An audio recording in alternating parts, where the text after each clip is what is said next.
Secretary Kennedy, how are you? You know, in public life, we all make misstatements, all right? A couple of hours ago, I think you said to Senator Wyden that we now pay the lowest prices in the world for prescription drugs. That is an absurd statement. Nobody in the world believes that. Do you want to correct that statement? It's for the drugs that are on Trump RX. I'm not talking about drugs. You said we pay the lowest prices in the world for prescription drugs. Those drugs we do. I'm sorry? For those drugs we do, Senator. Well, for certain drugs, but in general, would you agree with the Rand Corporation and every other independent survey that we continue to pay the highest prices in the world? In many, you agree with that? Many drugs are not covered by the agreements yet.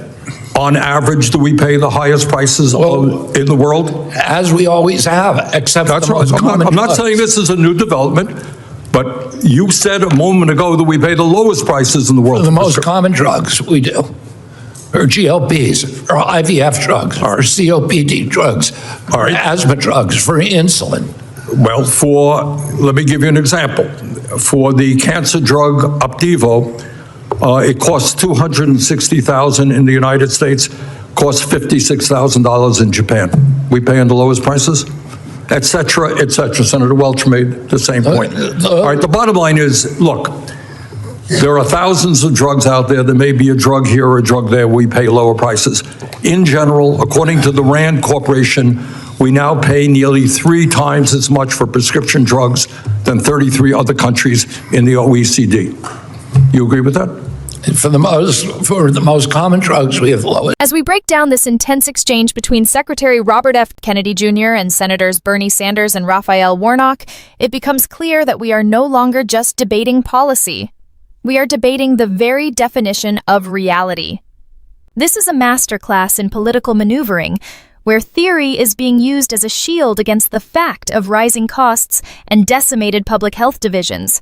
The body language in the room is heavy with tension. Notice Secretary Kennedy. He sits with a practiced, almost detached calm, often responding with brief, one-sentence answers that seek to redirect the narrative. When Senator Sanders confronts him with the Rand Corporation's data on drug prices, Kennedy doesn't flinch. He doubles down on a specific, narrow success, Trump RX, as a substitute for the broader reality. On the other side, Senator Sanders is leaning forward, his voice maintaining its signature gravelly urgency, using his hands to emphasize the sheer absurdity of the claim that Americans pay the lowest drug prices in the world. It's a fascinating visual. The veteran legislator trying to pin down a secretary who seems to be operating on a different set of metrics entirely. One of the most shocking revelations in this video is the gutting of the CDC's frontline defense. When Senator Warnock reveals that the 24/7 emergency rabies line, a service dealing with a 100% fatal disease, is now staffed by exactly one person, the room goes silent. It is a staggering detail that illustrates the brain drain many feared. Kennedy's response? A pivot to the $39 trillion national debt. This is the new loophole in 2026. Any failure in service or safety is justified by the overarching need for a 12% across-the-board cut. We are talking about the elimination of the Prion and Public Health Office, leaving hunters in states like Georgia vulnerable to mad cow-style diseases, all in the name of fiscal austerity. But this is just the surface of the dysfunction. The most intense part of this interrogation happens when the conversation shifts to food labeling and the fight against ultra-processed foods, where Kennedy admits that his own definitions are being held up by other agencies he can't control. Stick around and continue watching to see the moment the mask truly slips when the secretary is asked to justify the total destruction of the CDC's infectious disease divisions. Keep watching to see if any accountability is actually found in this room. Before we dive into the second half of this breakdown, I want to talk to you directly. If you appreciate this kind of raw, professional analysis, where we look past the talking points and actually scrutinize the people in power, you are in the right place. We don't have a corporate board telling us what to say, we have you. So do me a favor, subscribe to the channel and hit that notification bell. It's the only way to ensure you're getting the breakdown of what's actually happening in DC without the filter. Your support keeps us independent. Now let's look at the unlikely alliance forming between Sanders and Kennedy on certain you correctly issues. to say that you would like to see a ban on prescription drug TV ads? Yes. Okay, good. There are a lot of seniors in this country who right now cannot afford dental care. Many seniors have no teeth in their mouths, can't afford hearing aids. I am introducing an amendment to the budget process, which would expand Medicare to cover dental, hearing, and vision. Is that something you can support? I'm happy to talk to you about it. I'm happy to work with you on it. Other question. Right now, we have a diabetes epidemic in this country, an obesity epidemic. Many parents who would like to buy healthy food for their kids really can't make sense of the labeling on food products. All right? Other countries in the world are quite clear in their labeling about the amount of sugar, et cetera, that's in a product. Are you guys making any progress in coming up with simple, strong labeling on food products? Yes, we are. When will we see something? Well, the delay in it has been that one of the big enemies, as you point out, obesity is costing 80% of Medicaid and Medicare dollars. One of the big problems is ultra-processed food, and there has been no federal definition or any usable definition. We've now worked out a definition. There are other, and here at HHS, we're in the process of going through the interagency process. There's other agencies that are Equity, USDA, Department of Commerce, OMB, and they are reviewing our regulations. As soon as we promulgate those, we already have the labeling ready to go. Do you have any sense when that will be? Excuse me? Any sense when that you'll be promulgating that? It has to go, Senator, through the other agencies that I don't have any control, but we want it to happen quickly. Yeah, thank you. Mr. Chairman, before he leaves, let me agree with Senator Sanders and ask unanimous consent that an article in the New York Times which shows that there's a higher price for Wegovy on Trump RX. This is the fact in terms of America, and Senator Sanders has been correct. Without objection. Senator Warnock. Thank you, Brother Chair. Secretary Kennedy, you're here today to defend the president's budget request. In September, you said that the CDC, quote, will again become the world authority on infectious disease policy. Do you still stand by that statement, yes or no? We already are. Secretary Kennedy, do you know what rabies is?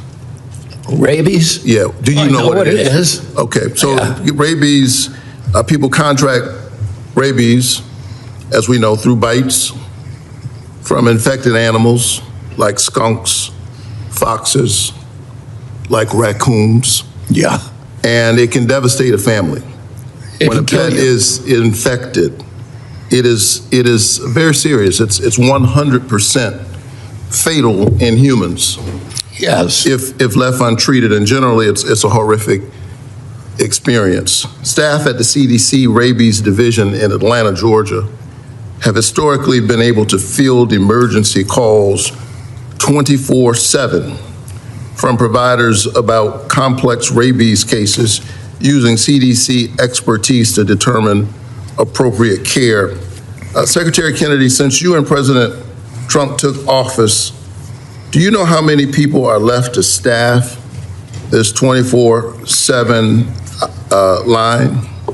I do not know, Senator. Okay, so the answer is one. So I want you to know that there's one person left to staff a 24/7 line to respond to rabies, a disease which left untreated. You know how many It's fatal. rabies cases there So- are every year in the United States? So I'm asking the questions. The CDC's infectious disease work has been so decimated under your leadership that there's only one person left to staff the line and respond to families about this very deadly and terrifying infectious disease. Let me ask about another disease. Secretary Kennedy, do you know what prion diseases are? Yes, or I no? do. Okay, thanks. And when you think of prion diseases, one of them would be mad cow Mad disease. cow disease. And diseases like mad cow disease can be transmitted from animal meat to humans, and it can cause a rapid onset of dementia, challenges with walking, personality changes, and severe insomnia. It's also 100% fatal, and there is no cure, with people's brain tissue essentially turning into a sponge before death. Do you know which office at CDC monitors prion disease? So I do not know, sir. it's the Prion and Public Health Office. Do you know what population is most at risk of contracting the disease? I would say it's people who eat meat from CAFOs. Yeah, so hunters. Prion and Public Health Office is critical in a state like Georgia. In Georgia, we have a lot of hunters. There are more than 600,000 hunters in my state, but your budget proposes to eliminate this office. Respectfully, you seem distracted, Brother Secretary. Why does your budget propose to eliminate the CDC office that focuses on monitoring this deadly infectious disease that's especially a risk to rural communities? Why are you proposing to eliminate the office? There's a lot of cuts at the agency that nobody wants. We have a $39 trillion debt. We've been asked to cut across the agency 12%. I assure you that the 600,000 hunters in Georgia would want this office. They would want the protection. I assure you that families that are dealing with rabies or the prospects of that would want to know that somebody's going to answer the phone when they call. You've come to Congress and justified destroying the CDC. Most surprising moments is Kennedy agreeing, in theory, to ban prescription drug TV ads, making the U.S. more like the rest of the world.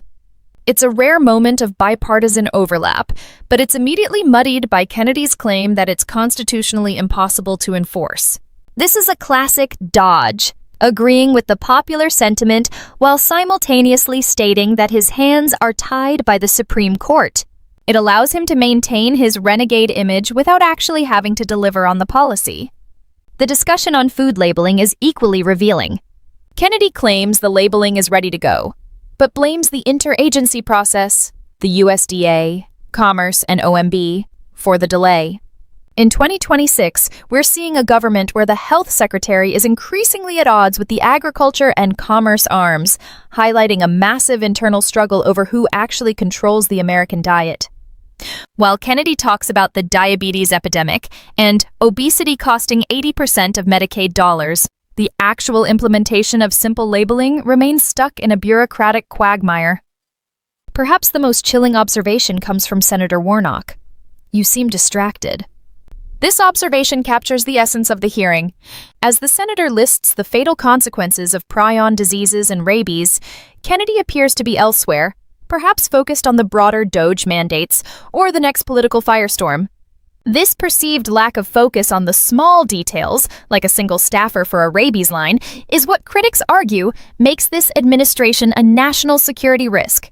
Just like the ongoing questions surrounding the Epstein files and the lack of transparency in other high-profile DOJ cases, there is a growing sense that the maximal transparency promised is being replaced by a maximal focus on the bottom line. Thank you for sticking with us through this deep dive. Make sure you like the video and share your thoughts in the comments. Is the secretary protecting the budget or is he endangering the public? We'll be watching the budget process very closely. Stay informed.